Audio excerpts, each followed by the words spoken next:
Haben Sie sich jemals nach dem Aufwachen müder gefühlt als vor dem Schlafengehen? Beschwert sich Ihr Partner vielleicht über Ihr lautes Schnarchen oder schrecken Sie manchmal keuchend aus dem Schlaf hoch? Vielleicht winken Sie das ab, aber was wäre, wenn ich Ihnen sage, dass dies ein Zeichen für etwas potenziell Lebensbedrohliches sein könnte? Schlafapnoe. Schlafapnoe ist weit mehr als nur lästiges Schnarchen. Es ist eine ernsthafte Schlafstörung, bei der Ihre Atmung tatsächlich die ganze Nacht über immer wieder aussetzt und neu einsetzt.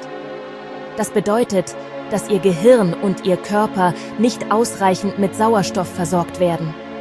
Millionen von Menschen wissen nicht, dass sie damit leben, bis die Konsequenzen eintreten. Und die Konsequenzen? Die sind kein Pappenstiel. Unbehandelte Schlafapnoe kann zu hohem Blutdruck, Herzinfarkten, Schlaganfällen und, ja, sogar Impotenz führen. Stellen Sie sich vor, Ihr Herz muss jede Nacht Überstunden leisten, nur weil sich Ihre Atemwege immer wieder verschließen. Mit der Zeit summiert sich dieser ganze Stress und er ist lebensbedrohlich. Wenn Sie oder jemand, den Sie lieben, laut schnarcht, sich tagsüber erschöpft fühlt oder würgend aufwacht, ignorieren Sie es nicht.